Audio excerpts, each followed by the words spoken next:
Hey guys, welcome back to my channel. In this video, something I wanted to do first before I started was I realized I didn't actually show my chair, and I hope this camera actually will show it, but no, it won't. Let me just pick this up and let's see if that will help. Nope.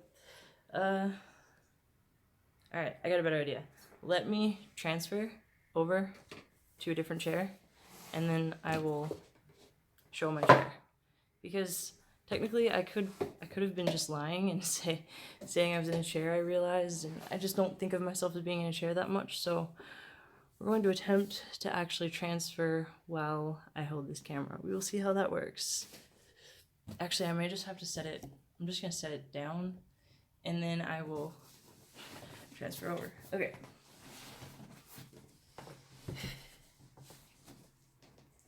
All right. There is not a very good shot, but yeah, there's my chair, basically. Foot pedals, well, probably didn't get to see the foot pedals that much, but yeah. It's a chair that's designed specifically for me and all of that fun, awesome jazz. I have to go actually each time, every 5 to 7 years, I have to go. Every 5 years, sorry, I don't know why I said 5 to 7. Every 5 years, I have to go get it. I have to go get it approved again through my insurance. I have to go to physical therapy. I don't know. They're gonna think I'm gonna up and walk, but hey, you know, I understand though having to go to physical therapy and getting it, getting refitted for one, especially when I was younger and I was growing a lot. I had to constantly get new chairs. Even more so than I do now.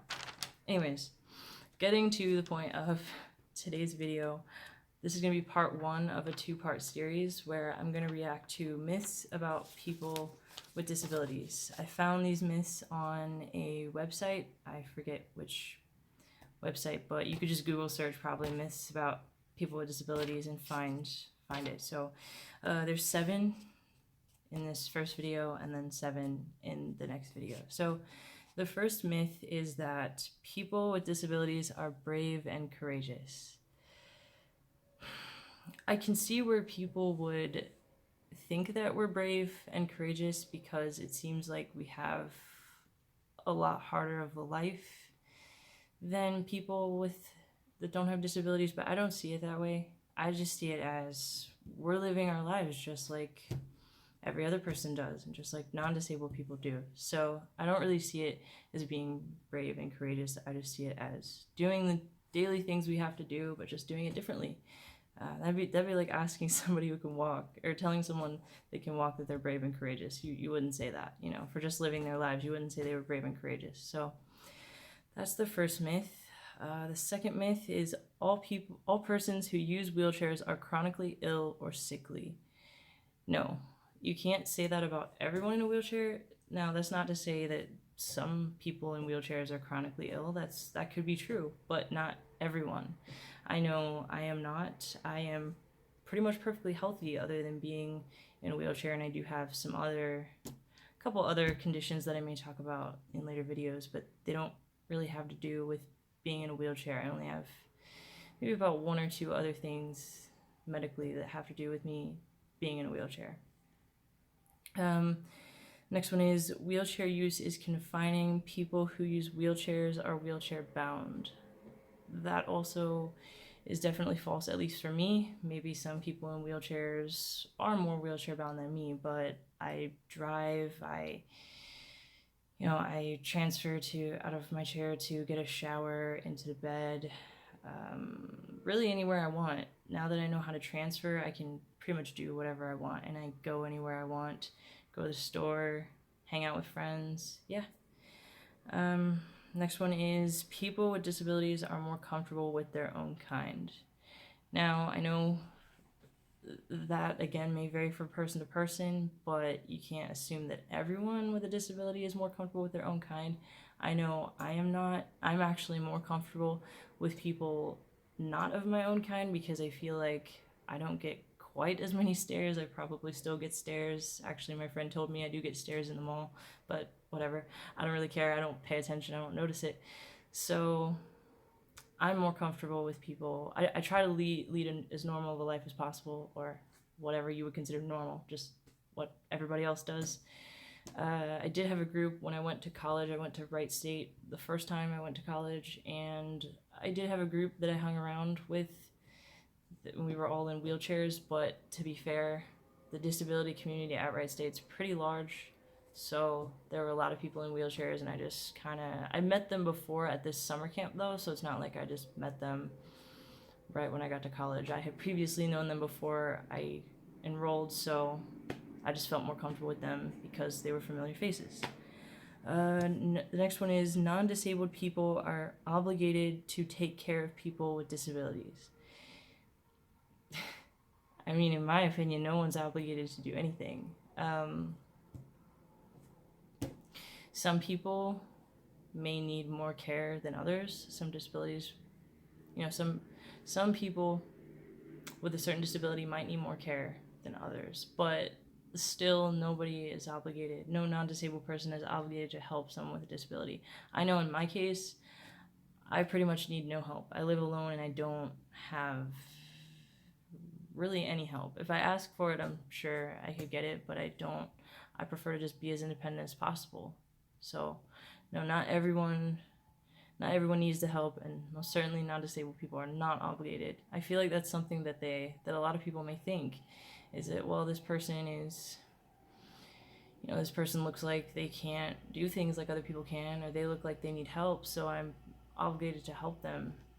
No, you don't have to. I mean, unless somebody with a disability asks for help, it's actually better if you don't, because I know with me, like when people just come up to me and help me, or they ask me for help, sometimes it makes me feel like I'm less of a person, I guess, or I'm not as capable of doing things for myself, and that